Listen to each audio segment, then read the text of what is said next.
अच्छा, सबसे पहले मैं फिलबॉटमी टेक्निक के बारे में बताता हूँ कि ये एक ऐसा टेक्निक है जिसके ज़रिए मरीज से खून हासिल किया जाता है।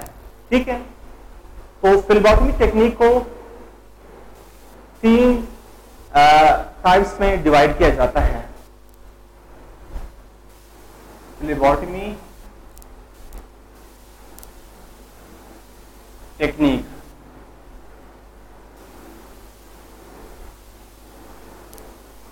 इसको 3 हिस्सों में डिवाइड किया जाता है, 3 पार्ट्स में डिवाइड किया जाता है, या इसकी 3 टाइप्स है। The first type is called when puncture technique,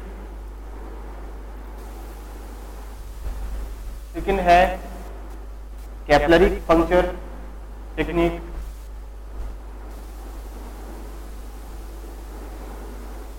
और थर्ड है आर्टीरियल पंक्चर टेक्निक। ठीक है, तो फिलबॉटमी टेक्निक, जैसे कि पहले मैंने बताया कि एक ऐसा टेक्निक है जिसके जरिए मरीज से खून निकाला जाता है और उस खून से टेस्ट परफॉर्म किया जाता है। जो वेन पंक्चर टेक्निक है, ठीक है, इंसान के अंदर मुख्तलिफ किस्म के ब्लड वेसल्स होते हैं। इसमें कुछ वेसल जिनको वेन कहा जाता है, तो वेन पंक्चर टेक्निक में खून वरीद, जिसे इंग्लिश में वेन कहते हैं, से निकाला जाता है। ठीक है, और कैपिलरी पंक्चर में खून कैपिलरीज से निकाला जाता है।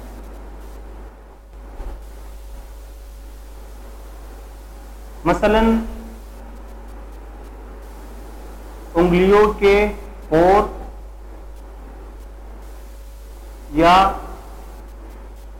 कान के लोब, उंगलियों की जो पोर होते हैं इनमें क्योंकि कैपिलरीज जो है ना से डीप होती है, तो जब भी सैंपलिंग कैपिलरी पंक्चर से सैंपलिंग किया जाता है तो या तो उंगलियों के पोरों से किया जाता है और या तो कान के लोब से किया जाता है, क्योंकि जो न्यू बॉर्न बेबीज होते हैं, जो छोटे बच्चे जब पैदा होते हैं तो उनके जो वेन्स होती हैं वो वेन्स दिखाई नहीं देते हैं, तो उनसे उनकी उंगलियों के पोरों या कान के लोब से, ठीक है, या जो तलवे होते हैं उनसे भी सैंपलिंग किया जाता है। एक होता है आर्टीरियल पंक्चर, इसमें खून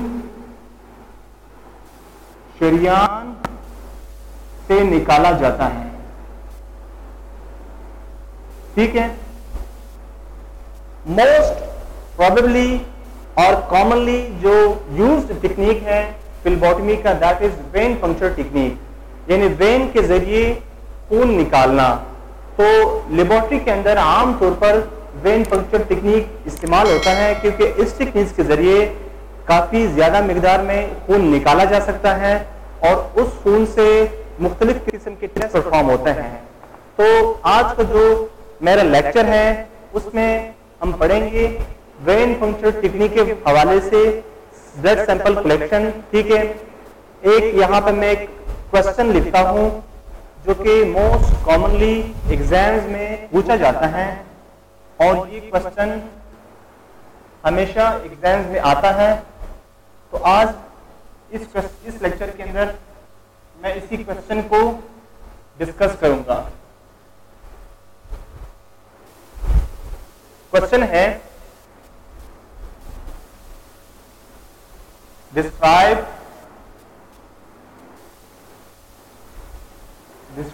the method of blood sample collection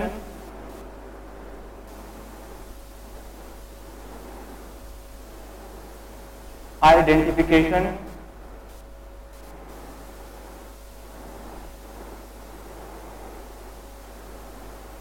labeling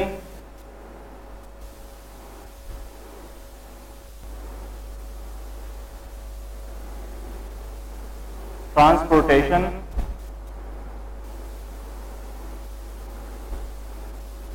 and processing and the laboratory. ठीक है, इस क्वेश्चन का मतलब यह है कि खून के नमूने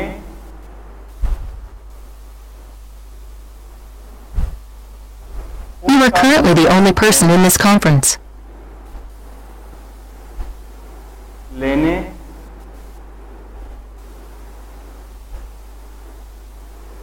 लेबल करने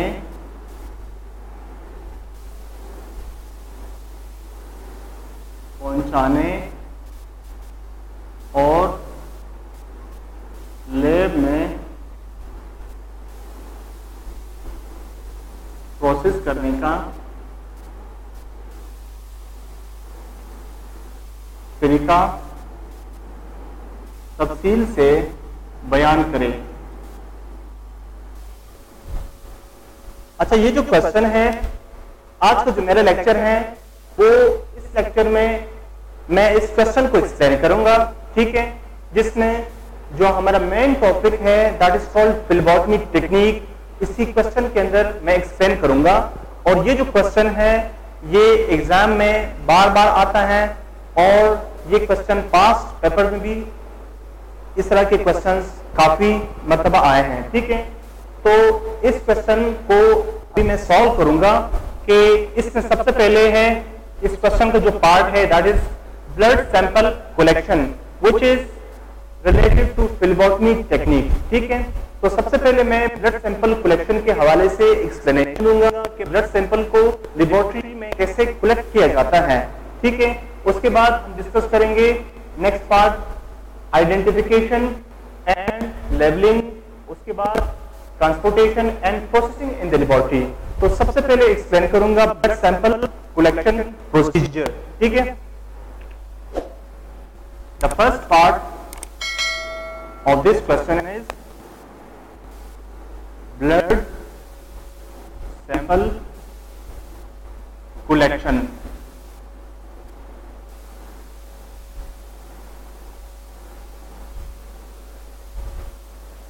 और ये होता है किस टेक्निक के जरिए? वेन पंक्चर टेक्निक के जरिए। और वेन पंक्चर टेक्निक दरअसल फिल्बोटमी टेक्निक का एक टाइप है, एक किस्म है। ठीक है, तो सबसे पहले जब मरीज आता है लेबोरेटरी के अंदर तो सबसे पहले वो फिल्बोटमी सेक्शन में पहुंचता है मरीज। ठीक है, तो फिल्बोटमी सेक्शन में क्या करता है कि जो बंदा खून निकालने का माहिर होता है, ठीक है, उसे फिल्बोटमिस्ट कहा जाता है। तो सबसे पहले क्या होता है कि उस मरीज को हौसला दिया जाता है और इस तरीकेकार के बारे में आगाह किया जाता है कि आपका सैंपल लेना है और आप इत्मीनान से बैठे। तो उस मरीज को तसल्ली दी जाती है। उसके बाद जो सामान होता है वो स्टेरिलाइज्ड होना चाहिए, वो साफ होना चाहिए, जिन सामान के जरिए सैंपलिंग करनी होती है। ठीक है, तो मैं यहाँ पे procedure one by one explain करूंगा और यहाँ पे मैं उन प्रोसीजर की जो स्टेप्स है उसको मैं यहाँ पे लिखता हूँ। ठीक है, मैं यहाँ पे प्रोसीजर लिखता हूँ, प्रोसीजर। अच्छा, जो फर्स्ट स्टेप है मरीज को इस तरीकेकार के बारे में आगाह किया जाता है और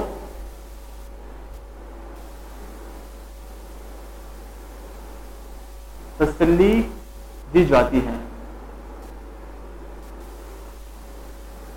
ठीक है, सेकेंड जो स्टेप है दैट इज तमाम सामान स्टेरिलाइज होना चाहिए जो सैंपलिंग के लिए इस्तेमाल होता है। तमाम सामान जो सैंपलिंग के लिए इस्तेमाल होता है स्टेरिलाइज्ड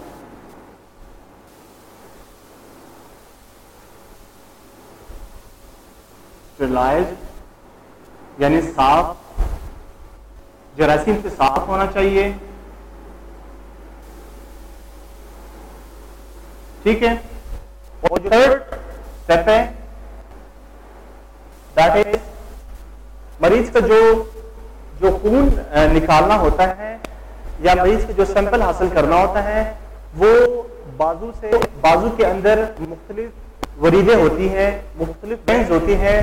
तो एंटीक्यूबिटल वेन से खून निकाला जाता है। या You are currently the only person in this conference. When नजर नहीं आ रही तो मरीज के बाकी वरीदों से, बाकी वेन से भी खून निकाला जा सकता है। तो सबसे पहले खून निकालने से पहले मरीज की जो बाजू होता है, बाजू के ऊपर एक रबर की ट्यूब या ब्लड प्रेशर मापने का आला या टॉर्निकेट बांध दिया जाता है। और इस टॉर्निकेट बांधने का मकसद ये होता है कि उन वरीदों के ऊपर एक प्रेशर बना सके। सबसे पहले मरीज के बाजू के ऊपर टॉर्निकेट या रबर की ट्यूब बांधा जाता है। ठीक है। और इस रबर की ट्यूब बांधने का मकसद ही यही है कि बाजू के ऊपर एक प्रेशर बनाए रखें। ठीक है। जिस वरीद से खून लेना होता है उसके ऊपर प्रेशर बनाए रखे और वो वरीद काफी साफ जाहिर दिखाई दे। ठीक है। तो फोर्थ जो इसका स्टेप है, खून एंटीक्यूबिटल वेन, एंटीक्यूबिटल वेन से निकाला जाता है और बाकी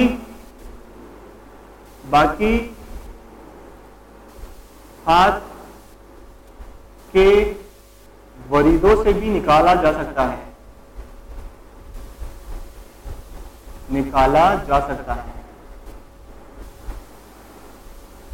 ठीक है। तो एंटीक्यूबिटल वेन से खून निकाला जाता है। उसके बाद मैं ये प्रोसीजर कंप्लीट होने के बाद मैं एक रफ सा डायग्राम यहाँ पे ड्रॉ करता हूं, उसमें सारे स्टेप्स मैं समझाऊंगा। ठीक है। जो नंबर 5 स्टेप है दैट इज वरीद को फेरेट में भिगोए रुई के जरिए साफ किया जाता है। तो एंटीक्यूबिटल वेन या किसी और वेन से जब ब्लड लेना होता है तो सबसे पहले उस एरिया को अच्छी तरह से साफ किया जाता है, स्पिरिट से साफ किया जाता है, रुई को स्पिरिट में भिगोया जाता है, फिर उस रुई से उस पूरे एरिया को साफ किया जाता है ताकि वो एरिया जरासीम से मुकम्मल तौर पे साफ हो जाए। ठीक है ना। और उसके बाद जो नेक्स्ट स्टेप है मैं यहां पे लिखता हूं,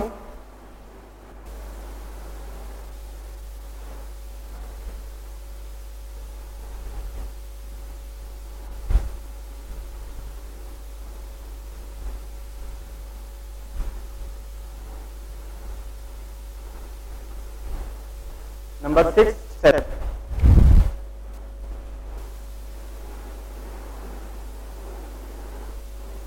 खून 22 नंबर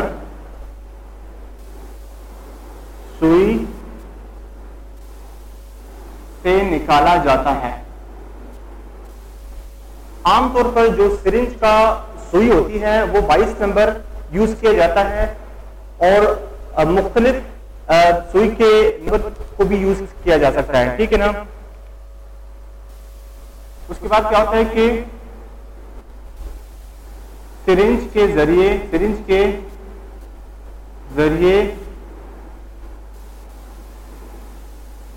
सुई वरीद में दाखिल की जाती है और मतलूबा मिकदार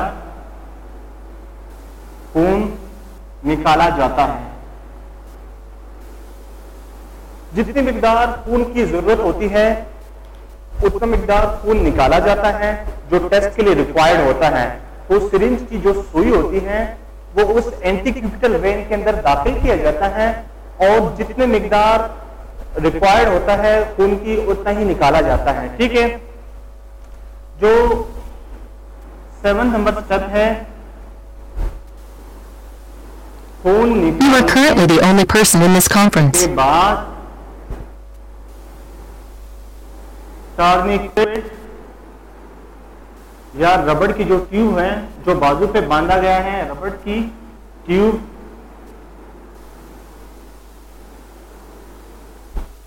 निकाला जाता है। जैसे ही खून कलेक्ट किया जाता है सिरिंज के जरिए, उसके बाद जो रबड़ की ट्यूब जो बाजू पे बांधा गया है उसे निकाला जाता है, ठीक है। और जो नंबर 8 जो स्टेप है,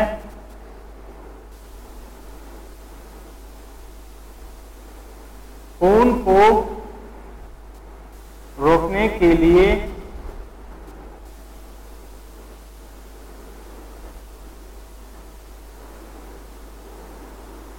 रुई की मदद से वरीद को दबा के रखते हैं, ठीक है। जिस वरीद से खून निकाला जाता है उसके बाद जो सेरेट वाली रुई होती है वो उस वरीद के ऊपर दबा के प्रेशर के साथ उसे 5 मिनट के लिए या 2 मिनट के लिए उसके ऊपर जो है ना रुई रखी जाती है ताकि वो उससे जो मजीद खून निकलना है वो रुक जाए, ठीक है। तो जो खून निकाला जाता है उस खून को फिर मुख्तलिफ टेस्ट में डाला जाता है और टेस्ट के नौयत के मुताबिक कि जिस मरीज के जोन से टेस्ट करवाने हैं, ठीक है ना, उसकी नौयत के मुताबिक उसी ट्यूब के अंदर खून डाला जाता है, ठीक है। जो लास्ट स्टेप है, खून फिर टेस्ट ट्यूब्स में डाला जाता है टेस्ट की नौयत के मुताबिक, ठीक है। अच्छा, कुछ टेस्टों के लिए खून के अंदर एक महलूल डाला जाता है ताकि खून को मुंजमद होने से, खून को क्लॉट होने से रोका जाए। ऐसे महलूल को एंटीकोगुलेंट कहते हैं। कुछ ट्यूब्स के अंदर पहले से कमर्शियली प्रिपेयर्ड पहले से मौजूद होता है और अगर मौजूद ना हो तो हम इसे लेबोरेटरी के अंदर उसे हम खुद भी उस खून के अंदर डाल सकते हैं ताकि खुद जम ना जाए, खुद क्लॉट ना हो जाए। तो कुछ टेस्ट के लिए जो खून होता है वो क्लॉट रिक्वायर्ड होता है, कुछ के लिए नॉट अनक्लॉटेड ब्लड रिक्वायर्ड होता है। तो मैं यहां पे लिखता हूं कि कुछ टेस्टों के लिए खून को मुंजमद यानी क्लॉट से बचाने के लिए खून में एंटीकोगुलेंट डाला जाता है। एंटीकोगुलेंट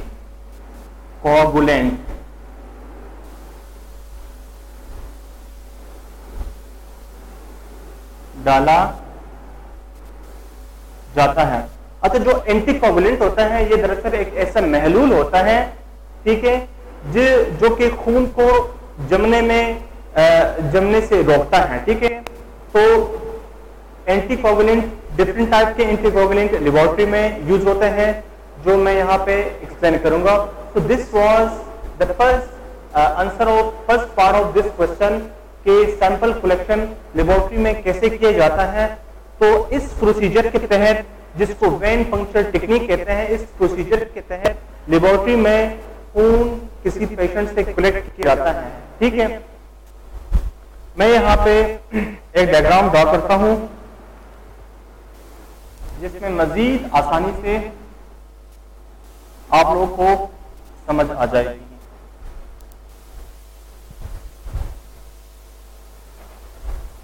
मैं एक रफ सा डायग्राम ड्रॉ करता हूं। लेट्स सपोज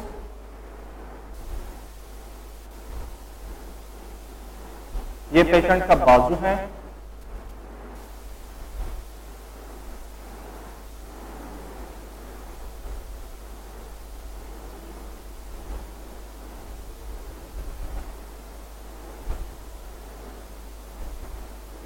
अच्छा इसे कहते हैं पेशेंट आर्म, ठीक है ना, पेशेंट का बाजू। तो You are currently the only person in this conference. पहले बाजू पे तकरीबन जो एल्बो ज्वाइंट है, एल्बो ज्वाइंट से तकरीबन 3 से 4 इंच ऊपर, 3 से 4 इंच ऊपर यहाँ पे एक रबर की ट्यूब या टॉर्निकेट बांधा जाता है, ठीक है। टॉर्निकेट या रबर की ट्यूब यहाँ पे बांधा जाता है, इसे मैं कहता हूं टॉर्निकेट या रबर ट्यूब, ठीक है। टॉर्निकेट या रबर ट्यूब सबसे पहले यहां पे बांधा जाता है। इसके बांधने का मकसद ये है कि यहां पे जो वेन्स है उसके ऊपर प्रेशर बना रहे, ठीक है। तो यहाँ पे जो वेन्स होती है, यहाँ पे जो भी वेन्स होती है, लेट्स सपोज यहाँ पे मुख्तलिफ किस्म के वेन्स होती हैं। तो इस एरिया में जो वेन होती है, ठीक है, इस एरिया में जो वेन होती है, इस एरिया के वेन को एंटी क्यूबिटल वेन कहा जाता है। एंटी क्यूबिटल वेन, ठीक है। इस एंटी क्यूबिटल वेन से ब्लड को निकाला जाता है, कलेक्ट किया जाता है। और अगर एंटी क्यूबिटल वेन नजर नहीं आ रहा या फील नहीं हो रहा, तो हाथ के दूसरे जो वेन्स है उससे भी खून कलेक्ट किया जाता है, ठीक है। तो इस एरिया को सबसे पहले स्पिरिट से साफ किया जाता है। साफ करने के बाद, ठीक है ना, टॉर्निकेट अप्लाई करते हैं। टॉर्निकेट अप्लाई करने के बाद जो सुई है, सिरिंज की जो सुई है, सुई का जो ऊपर वाला हिस्सा है वो इस वरीद के जरिए पैरेलली यहाँ पे दाखिल किया जाता है और जितनी मिकदार के खून चाहिए होती है उतना खून निकाला जाता है, ठीक है। और उसे फिर मुख्तलिफ टेस्ट ट्यूब्स में शिफ्ट किया जाता है, ठीक है। तो this was the when puncture technique. जब जैसे खून निकाला जाता है तो उस टॉर्निकेट को वापस रिमूव करना होता है। टॉर्निकेट रिमूव अगर टॉर्निकेट रिमूव ना किया गया तो यहाँ पे जख्म भी बन सकता है, ठीक है। और टॉर्निकेट रिमूव करने के बाद इस एरिया के ऊपर जो है ना, जो स्पिरिट वाली रुई होती है वो यहाँ पे दबा के इसके ऊपर रखना है और यहाँ पे पट्टी लगा के मरीज को फ्री करना है, ठीक है। तो this was about the sample collection. अच्छा, मैं थोड़ा सा एंटीकोगुलेंट के हवाले से बताता हूं जो लेबोरेटरी में मोस्ट प्रोबेबली यूज होते हैं। एंटीकोगुलेंट,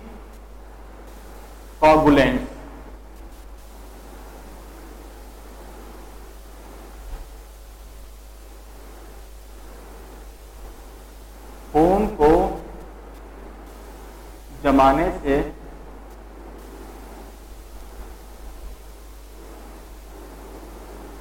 रोकने वाले महलूल।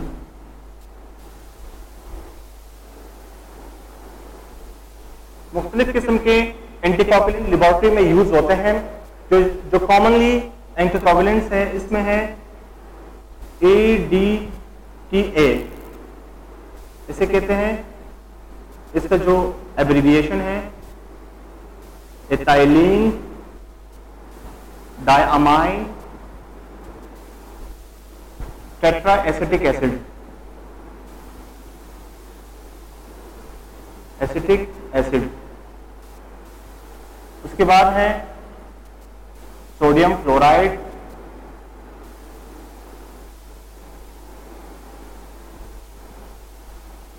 और थर्ड है पोटाशियम ऑक्सलेट,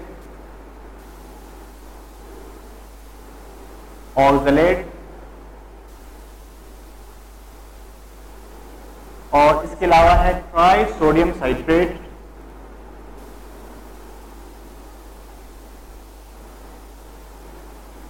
और हेपरीन। ठीक है, ये कॉमनली यूज्ड एंटीकोगुलेंट्स है। इनका काम क्या है कि खून को जमाने से बचाता है। ठीक है ना, खून जमता नहीं। जब इन एंटीकोगुलेंट्स को खून के अंदर डाला जाता है या बने बनाए जो ट्यूब्स जिसके अंदर कमर्शियली एंटीकोगुलेंट्स डाले होते हैं, तो सबसे पहले जो एंटीकोगुलेंट है that is called ADTA। ADTA एक ऐसा एंटीकोगुलेंट है जो कि कॉमनली जो रूटीन में जो टेस्ट परफॉर्म होते हैं, जैसे कि ब्लड CP टेस्ट है, उसके लिए ADTA यूज होता है। ठीक है ना, पर्पल ट्यूब में कमर्शियली प्रिपेयर्ड भी। You are currently the only person in this conference. इसका काम क्या है कि ये ब्लड की मोर्फोलॉजी को खराब होने नहीं देता। ठीक है, ये ब्लड की मोर्फोलॉजी को खराब नहीं होने देता। और ये जो CBC टेस्ट है इसके लिए कॉमनली यूज होता है CBC टेस्ट। और जो सोडियम क्लोराइड है, पोटाशियम ऑक्सलेट है, इन दोनों को जो शुगर टेस्ट है, रैंडम ब्लड शुगर या फास्ट ब्लड शुगर, उसके लिए ये सोडियम क्लोराइड, पोटाशियम ऑक्सलेट, ये एंटीकोगुलेंट उस खून के अंदर डाला जाता है। इसका मकसद क्या है कि जो शुगर टेस्ट के जो खून है उसके अंदर जो ग्लूकोज की मिकदार है वो 2 से 3 दिन तक ये प्रिजर्व रखता है। ठीक है, उसके बाद ट्राई सोडियम साइट्रेट कॉमनली जो ESR टेस्ट है इसके लिए यूज होता है। और इसके अलावा PT और APTT ये एक टेस्ट है, इसके लिए भी यूज होता है। उसके बाद है हेपरीन ये नेचुरल एंटीकोगुलेंट है कुदरती तौर पर, और ये बहुत महंगा एंटीकोगुलेंट है। ये लेबोरेटरी में कॉमनली यूज नहीं होता। ये ऑस्मोटिक फ्रेजिलिटी टेस्ट के लिए यूज होता है। ऑस्मोटिक फ्रेजिलिटी टेस्ट के लिए यूज होता है। ठीक है, तो ये कॉमन एंटीकोगुलेंट्स है। ठीक है, जो कुछ टेस्टों में यूज होते हैं और कुछ टेस्टों में एंटीकोगुलेंट नहीं डाला जाता, तो वो जो टेस्ट है वो क्लॉटेड ब्लड से परफॉर्म होते हैं। ठीक है,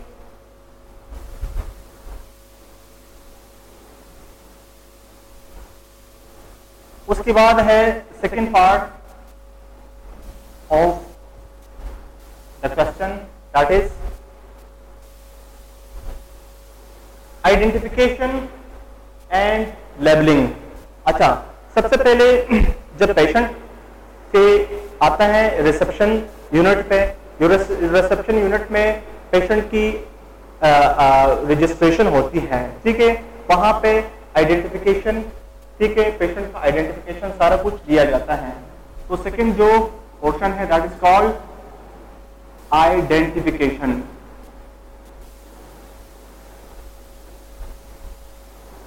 अच्छा, आइडेंटिफिकेशन में पेशेंट का नाम पूछा जाता है, पेशेंट का एज, पेशेंट का जेंडर, और जिस डॉक्टर ने पेशेंट को रेफर किया है रेफर स्लिप होता है उसके पास, या अगर वो किसी हॉस्पिटल का पेशेंट है तो हॉस्पिटल या किसी वार्ड की तरफ से वो पेशेंट रेफर होता है, तो वो सारा जो आइडेंटिफिकेशन उस इस सेक्शन में जो है ना आइडेंटिफिकेशन में ये सारी चीजें आते हैं, जिसमें जैसे कि मैंने पहले बताया, इसमें पेशेंट का नेम,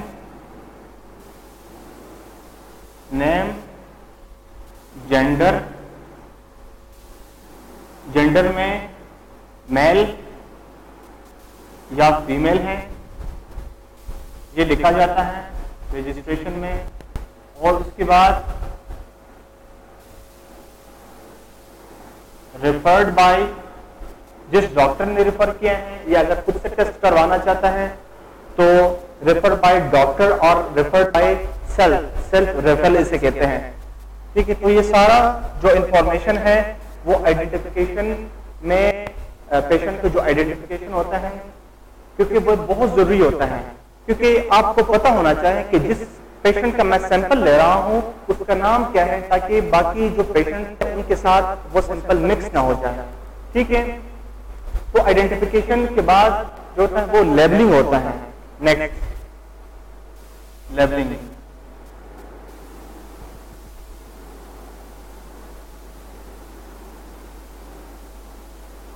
अच्छा, लेबलिंग में क्या होता है कि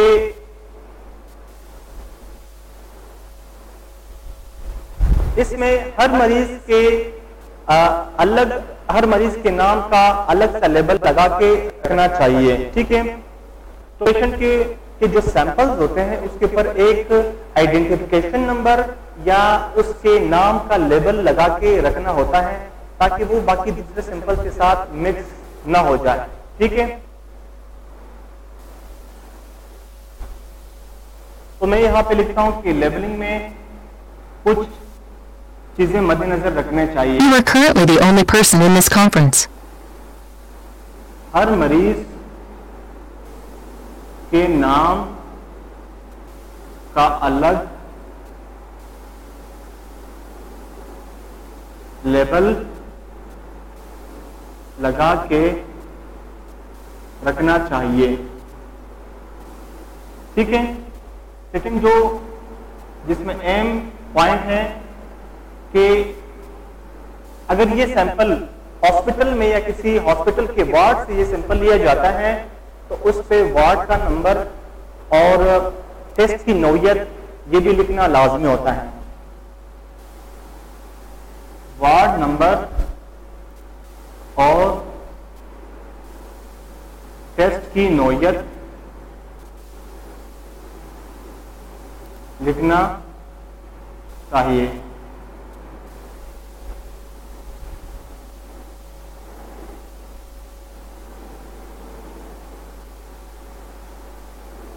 सैंपल के ऊपर नर्स का दस्तखत, तारीख, डेट और टाइम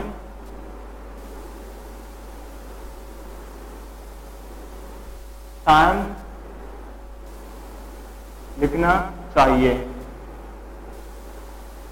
अच्छा, अगर सैंपलिंग किसी हॉस्पिटल में किसी वार्ड के अंदर कोई नर्स सैंपलिंग कर रहा है, ठीक है, तो इस केस में क्या करना है कि उस सैंपल के ऊपर, उस ब्लड सैंपल के ऊपर, वो ब्लड सैंपल होगा या वो यूरिन सैंपल होगा, कोई भी सैंपल होगा, तो यहाँ पे तो हम ब्लड सैंपल को डिस्कस कर रहे हैं, तो ब्लड सैंपल के ऊपर वार्ड का नंबर और उसके कौन कौन पेशेंट के कौन कौन से टेस्ट करने हैं, तो वार्ड का नंबर और पेशेंट का नंबर, और उसके ऊपर जो नर्स उस सैंपल को कलेक्ट कर रहा है उस पे उसका अपना दस्तखत होना चाहिए, और तारीख, जिस तारीख को वो, फॉर एग्जांपल अगर आज की तारीख में वो सैंपल ले रहा है तो आज की तारीख डालना चाहिए और टाइम डालना चाहिए।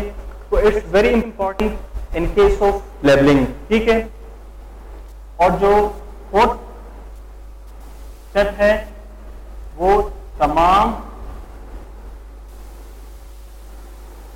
सैंपल्स को अलग ट्रे में रखना चाहिए और फौरी तौर पर लैब भिजवाना, लैब भिजवाया जाए। और जितने भी सैंपल्स हैं, सैंपल को प्रॉपर तरीके से लेबल करके उसे एक अलग से ट्रे में रख के और उन सैंपल्स को फौरी तौर पर लेबोरेटरी भेजा जाए ताकि उसे फर्दर प्रोसेस किया जाए। सो दिस इज जो पॉइंट्स है ये लेबलिंग में वेरी इंपॉर्टेंट है और इसको याद रखना लाजमी है। अगर सैंपलिंग किसी लेबोरेटरी में हो रहा है तो लेबोरेटरी के अंदर भी लेबलिंग बहुत ही जरूरी होता है। लेबोरेटरी में मोस्टली जो लेबलिंग होता है उसमें पेशेंट का नाम और पेशेंट का एक आइडेंटिफिकेशन नंबर होता है जो कि उन टेस्ट ट्यूब के ऊपर लगाया जाता है। ठीक है, उसके बाद जो नेक्स्ट स्टेप है that is transportation. Sample laboratory में कैसे पहुंचा जाए। ठीक है, ट्रांसपोर्टेशन।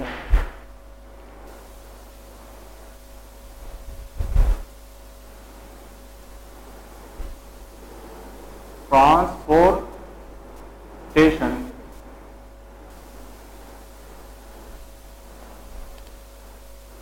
अच्छा, सैंपल बेहतर नताइज के लिए फौरी तौर पर लेबोरेटरी भेज दिया जाता है और जो सैंपल्स होते हैं अगर सैंपल फॉर एग्जांपल फ्लीबॉटमी सेक्शन में जब सैंपलिंग किया जाता है तो उन सैंपल्स को एक बैग के अंदर, एक कंटेनर के अंदर डाला जाता है और उस कंटेनर में लीकेज नहीं होना चाहिए। ठीक है, पहली बात। दूसरी बात, अगर सैंपल किसी दूर जगह से आ रहा है तो और उसमें टाइम लगता है, फॉर एग्जांपल 2 घंटे, 3 घंटे या 6 घंटे का सफर है, तो सैंपल को फिर आइस बैग में, ठीक है, डाला जाता है और सैंपल एक आइस बैग का मुराद है कि उसकी जो टेम्परेचर है वो ज्यादा कूलिंग टेम्परेचर होना चाहिए। ठीक है, सैंपल की जो टेम्परेचर है वो ठंडा होना चाहिए ताकि You are currently the only person in this conference. ना हो जाए। ठीक है, और उसे फिर लेबोरेटरी भेज दिया जाता है।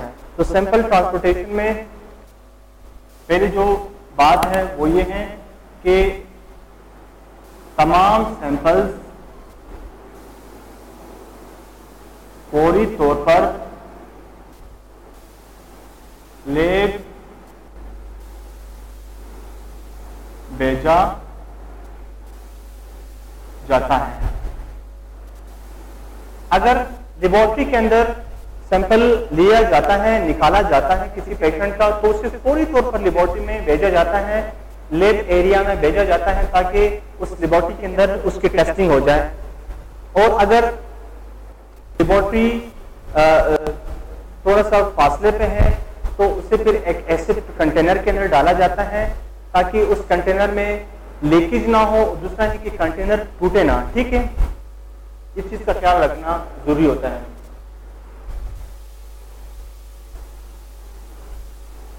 उनके सैंपल्स ऐसे कंटेनर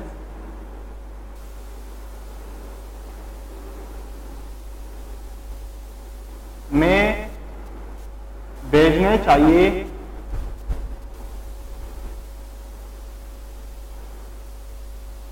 जो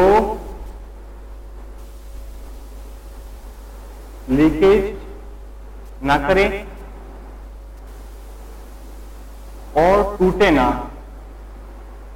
ठीक है, पहली बात। सेकंड जो बात जो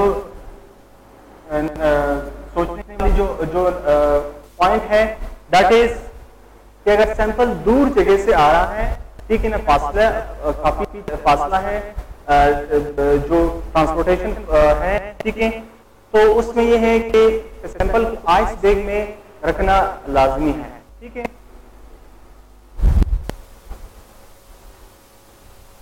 अगर सैंपल किसी दूर जगह से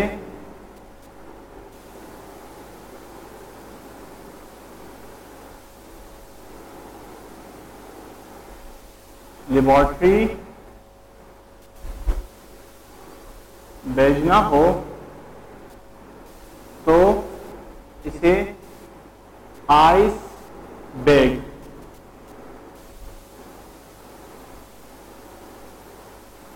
डालना चाहिए।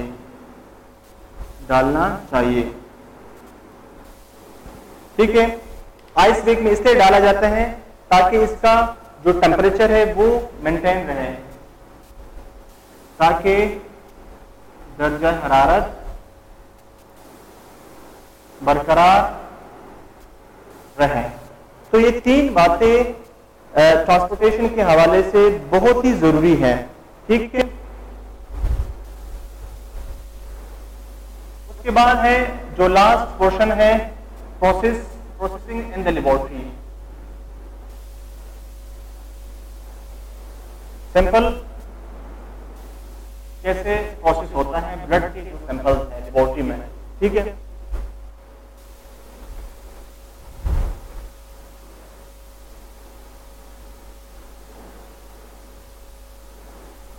Blood sample processing and lab. Blood का जो सैंपल है वो लैब में कैसे प्रोसेस होता है। अच्छा, जितने भी ब्लड के सैंपल्स हैं वो टेस्ट के नौयत के मुताबिक लेबोरेटरी में प्रोसेस होते हैं। टेस्ट के नौयत से मुराद है कि खून के मुख्तलिफ किस्म के टेस्ट होते हैं, तो उन मुख्तलिफ किस्म के टेस्ट के नौयत के मुताबिक खून मुख्तलिफ सेक्शन प्रोसेस होते हैं। ठीक है, तो मैं यहां पे कुछ पॉइंट्स लिखता हूं कि खून टेस्ट के नौयत के मुताबिक लैब में प्रोसेस होते हैं। पहली बात। जो दूसरी बात है, कुछ टेस्ट खून के माया हिस्से से परफॉर्म होते हैं, कुछ टेस्ट खून के जो जिसको सॉलिड पोर्शन कहते हैं, जो ब्लड सेल्स होते हैं उससे परफॉर्म होते हैं, कुछ होल ब्लड से परफॉर्म होता है। ठीक है, You are currently the only person in this conference. खून के कुछ टेस्ट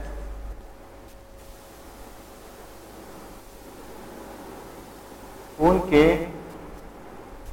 माया हिस्सा जिसे सीरम या प्लाज्मा कहते हैं,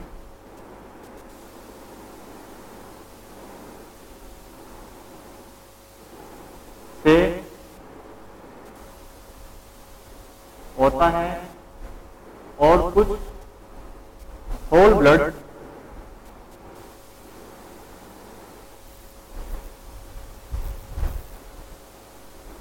से प्रोसेस होता है। ठीक है, तो खून से जो टेस्ट है, टेस्ट खून जो ब्लड के सैंपल्स होते हैं उससे खून उसे टेस्ट करने से पहले टेस्ट की नौयत को देखा जाता है। अगर टेस्ट की नौयत में अगर खून का अगर उसके लिए रिक्वायर्ड है, प्लाज्मा रिक्वायर्ड है, तो उस खून से सीरम या प्लाज्मा सेपरेट किया जाता है। और अगर होल ब्लड है, कंप्लीट ब्लड है, तो उससे फिर कंप्लीट ब्लड के जरिए उससे उस खून से टेस्ट किया जाता है। उससे सीरम या प्लाज्मा जो पार्ट्स है वो अलग करने की जरूरत नहीं है। मशीन, अच्छा, जो लेबोरेटरी है, लेबोरेटरी के अंदर एक मशीन होती है जिसे सेंट्रीफ्यूज मशीन कहा जाता है। उस सेंट्रीफ्यूज मशीन के जरिए क्या होता है कि ब्लड का जो लिक्विड पार्ट है, सीरम या प्लाज्मा, उसे सेपरेट किया जाता है। कुछ टेस्टों के लिए जो लिक्विड पार्ट है, सीरम या प्लाज्मा, वो रिक्वायर्ड होता है, तो उसे सेंट्रीफ्यूज मशीन के जरिए सेपरेट किया जाता है।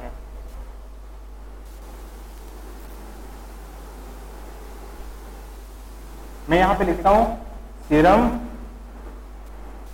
या प्लाज्मा को सेंट्रीफ्यूज मशीन के जरिए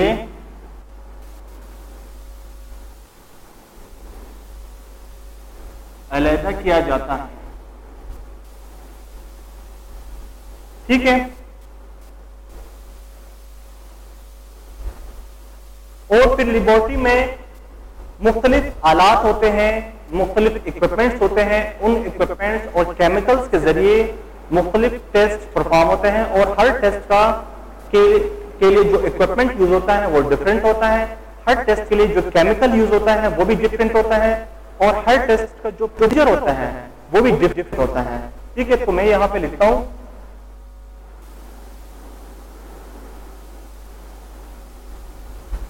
हर टेस्ट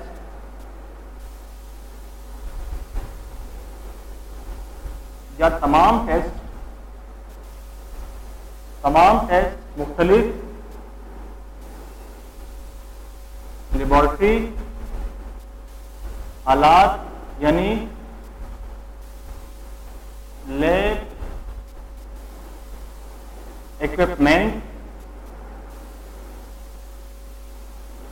के जरिए प्रोसेस किया जाता है। ठीक है, so this was all about